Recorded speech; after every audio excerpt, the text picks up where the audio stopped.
Welcome to the Arclif Ventures Podcast, where we reveal, present, and talk about all the biggest ideas, investments, business mindset, psychology, and concepts. My name is Clea, and I'm a social media manager for Arclif Ventures Company. I'm thrilled to announce that we are starting our second podcast on this podcast channel with a special guest who is Mr. Per Landgrebe, Chief Strategy Officer and Vice President of Arclif Group Company. Arclif Group Company is located in Switzerland. It's a well-known venture capital company of experienced professionals engaged in development of outstanding technology and digital entrepreneurs worldwide. Mr. Per Landgrebe, it's an honor to have you here today on our Arclif Ventures podcast. How are you feeling today? Thank you very much for giving me the opportunity to be part of this podcast. I'm very excited to introduce our way of working and our business model and how to work as an entrepreneur. Mergers and acquisitions, financing and process cost optimizations may be words unknown to many people, as it seems like a really interesting but complex field your two companies are focused on. If you would have to simplify the explanation, how would you explain this to a 5-year-old? Mergers and acquisitions is basically buying or selling companies or parts of companies. Financing is supporting a company with actual cash. Process optimization is how can you do things better in a company, which then raise the efficiency and ultimately bring cash into a company. Okay, thank you for this explanation. I believe we made this way easier to many people, as not everyone is in this business model, and I believe it's a really good business model, and to talk about it, to explain it, to see what kind of potential it has. What inspired you to become an entrepreneur? It is the passion to drive my own business, to be independent in my decisions and to live the flexibility of time. Yeah, I believe it's really important that you have your own decisions, not to be guided by somebody else, but of course you needed to start somehow, right? How did you create your own company, and what did it take to come on a level where you are now? I actually didn't create the company by myself. It is the result from a 25-year long friendship and the disappointments I experienced in my previous career, and then I just took the step and I had the courage to actually do it. How did I get to where I am today? It is more life experience. There are a lot of things that you don't learn at school, you don't learn at a university. Hands-on, you're doing your job. Most of the skills that I have today and I need every day, I did not learn at school. So this is really what drove me to where I am today. But who did you learn from, and then how did you meet Nick and do the Arclif Ventures company together? Nick and I met on two sides. He was working for an OEM as a buyer, and I was in sales at the time on the other side of the table. And we found out that we negotiated on projects that had already been decided. This friendship has taken us through a lot of also personal times, kind of welded us together. The opportunity with Arclif Ventures and Arclif Group came along a couple of years ago, and I started as an advisor and today I'm the Chief Strategic Officer of the Arclif Group and member of the board. It takes a step. You have to have the courage and you have to walk that step. That's so true, because once you, let's say, invest with your own capital, it's way more risky and you really gotta have the guts and the courage to do it this way. Were you ever afraid of losing your own capital, and how did you become so confident in your business model? I've never been afraid of losing capital. In fact, you do lose capital. As long as you gain more than you lose, you're fine. It is more a matter of a mindset that you take the risk because you're confident that taking the risk will bring you forward. And most of the time it works, and sometimes it doesn't. However, as long as it is that setup, it's fine. For example, how do you cope with the losses? Are you really anxious and stressed about it, or do you take it completely professionally, or do you ask your friends for their advice, or the Arclif group, like you sit together and figure it out, or how do you cope with failure? Never waste energy on things that you cannot change. So it's more like, thank you, next, and forget about it and move on. Else it would stall you, and it would take the energy that you could actually allocate successfully in other topics and issues and targets than in something that is gone anyhow. What kind of interpersonal skills and personality must an individual acquire to be successful and to lead a company successfully? You have to have courage, you have to have a passion, you have to have an open mind for anything that comes along your way, and you need to be able to take decisions fast, quick, and to the point, and never procrastinate. That's so true, because I see so many people procrastinating, even maybe myself in other aspects of life, but I think we overthink way too much. It's just, as you said, action and not so much talking, because many people talk a lot but don't do so much, and I believe actions are the ones that matter.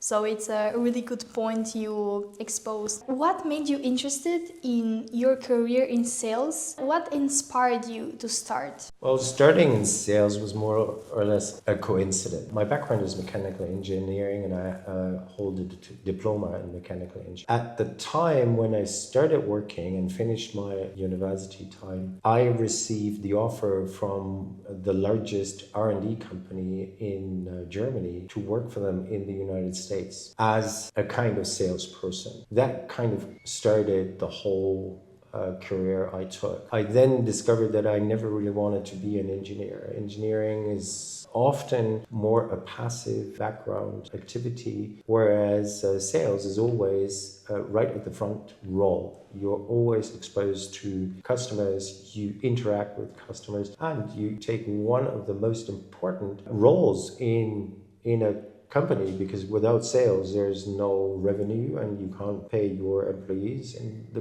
company would just simply not run. So this is how it started, and I spent around about 4 years in the United States, took another job in between, and then came back to Europe, and have been in sales ever since, being responsible globally as well as, say, for a complete region in sales lately. Wow, that's a pretty long background. Like, you really needed to change the whole business model. How did it go? Were you skeptical about it at the first point, or were you completely in it? Because from engineering to sales, I believe it's a pretty big jump. I was always completely in it. I think I never really wanted to be a mechanical engineer, and I just took the chance, did it, and it worked out. Well, that's perfect that you took the jump, because so many people are just afraid, if they change the business model they're in, that they're not going to be so successful, that there are going to be problems and stuff like this. So it's really good that you take the decision. What was one shocking fact you were exposed to when you entered this business model? I think nothing really shocked me. I strive not to put energy into things that I cannot change. And it's more learning new facts rather than anything that shocks me. Perfect, that's good, because when you're prepared on something and not maybe overreacting over some stuff, it's way better when you work in it. What is the hardest part of your job? To occasionally remain focused but patient. Patience is not part of my character, but sometimes you have to literally sit back and wait for things to actually happen. And this is a very hard time for me. I bet, because, for example, with the clients, you always have to be patient. Have you ever dealt with a client that was canceling the deal the last second, or was really distrustful and changing his mind all the time? Yes, I have seen that happening, and I've had clients signing contracts not complying to the contracts. I've had clients literally driving everything to a good deal and then at the last second saying,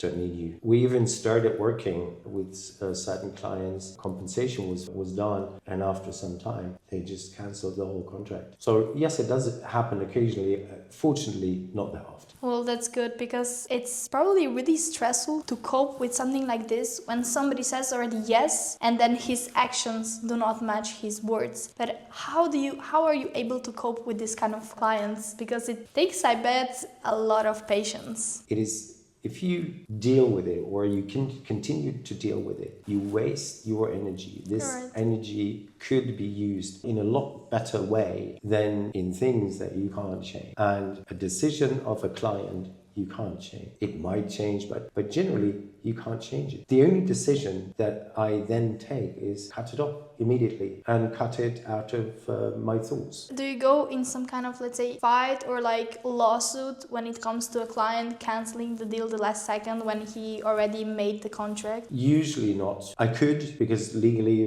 when you have a signed contract, there is an obligation, but it takes a lot of time, it takes money. Most of the time, it doesn't make sense to actually go to court. But that doesn't mean that we don't do it. We are doing it when it is feasible. Makes sense. It's, I believe, fair, especially for you, if you're so much into one client and you're helping him out and doing all the research for him and the help, and then not to get something in exchange. I bet it's a really painfully. How would I explain it? Well, we all have to live, and yeah, for sure. And anyone works for money. Anyone else you would starve, you would not be able to live. And it is a mutual respect that requires that both sides keep their word. What kind of person do you have to be to sell a product or a service successfully? Because I know so many people think if you're too kind to them, they think you're up to something, or like, oh, he's trying to make some kind of deal, but he's not actually gonna help me. So what is your approach to the clients to make it professionally but still kind? How do you present your... Always direct, clear, to the point, always keep promises, stick to my word, and be fast. What was the biggest deal you made and how much did you make on it? What was the project, let's say? The biggest deal was actually before I became an entrepreneur. It's been a project I worked on in sales for 4 years. It led to a deal which increased the revenue of the company by 20% per year with only one product and one client. Has anyone ever tried to steal your clients and how did you react? Yes, it happens occasionally. You just have to see when it happens. Usually it happens by people you start trusting and you believe in, and then it turns that they're just using you. And what is my reaction? I cut them out instantly. That's really rough maybe for that person, but makes sense if you trust him and then he gives your trust away. So maybe it's this best for you for sure, because if you give energy to somebody and receive nothing back, or like if people use it, then it's better to change people around you, because it's extremely important who you are surrounded with. It's a matter of respect, and if somebody smiles into your face and then stabs you from the back, you don't want those people in your life. Does it seem that the clients are getting more and more stubborn, distrustful, or let's say precautious? I wouldn't say that it is more and more. It is certainly dependent on global changes. Clients tend to worry more in certain cases. However, it's not increasing. There's always the one that has more doubt, and then there's always the one that just moves forward. That also shows you who of the clients is an entrepreneur and who is actually an employee. Mm-hmm. Does it seem like to you that employees, let's say, are really stubborn and thinking through your deal that you're proposing to them, and maybe, let's say, being a bit cheap or a bit, It does happen, yes, and obviously those people, it doesn't matter what level of the hierarchy they are in the company, they always have to lose a lot if they fail, and they're not entrepreneurs. They lose a job if they fail, and that drives them to overthink and not take decisions fast. Who is the biggest enemy in your business model? Me, myself. and my Right. impatience. Do you feel like people are really jealous of you, and do they try to kind of destroy your business? I'm confident that nobody can destroy my business, and I don't look at people who might be jealous or might try to destroy something. I don't waste time on. That's good that you have full focus on it, and that's probably why you're so successful. I believe this is the best way, that you just don't care about others. What are the top 3 life habits that you do in everyday life that keep you motivated and ambitiously driven in your job? I take breaks all over the day, and I go for walks, and I take time off as well. I move the location of my work sometimes to a cafe. Besides that, as hobbies, I travel. I like traveling. What is the number 1 mistake that people do in sales? The number one important thing in sales is your network. That's what you live on, and you have to build it up continuously, every day, all the time. When you have that, you cannot lose. You may not gain a certain business or a deal or a certain deal. You keep the network, and ultimately it will be your win. Where do you mostly meet your clients and partners? That is very, very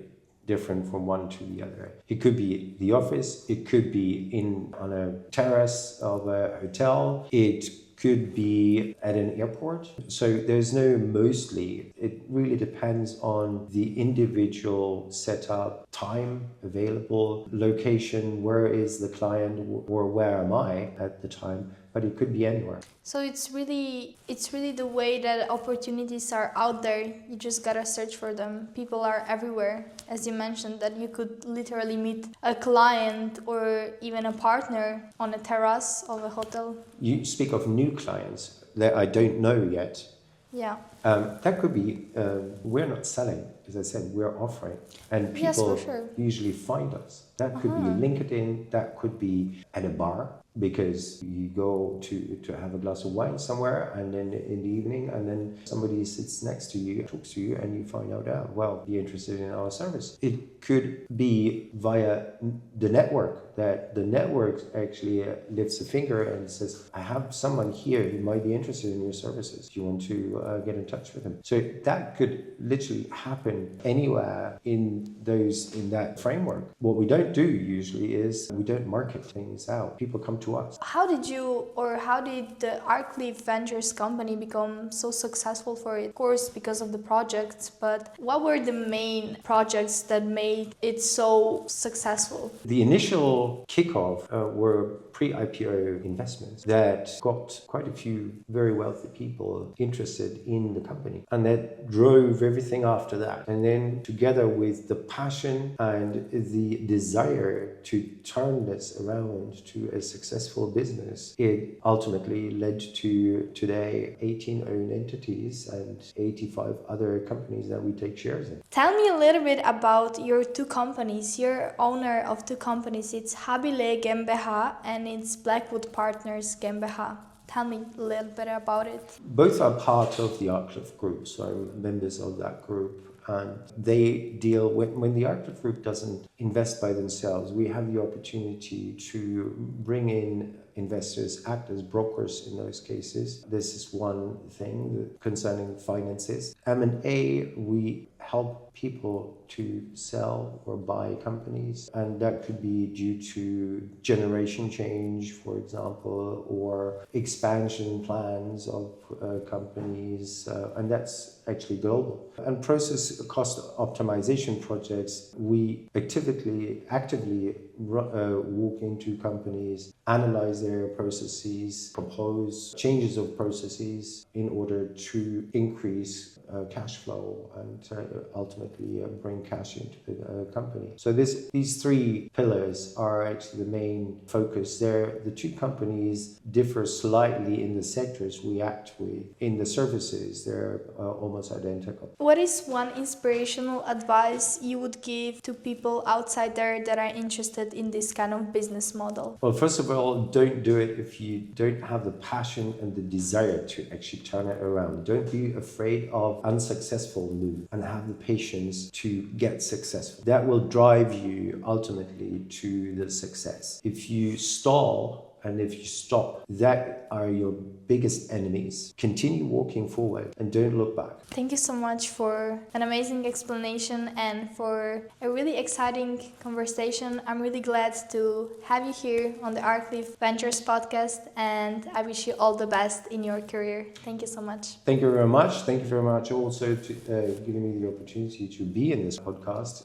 Really been a pleasure. And thank you guys for watching Arclif Ventures Podcast. See you in the next podcast.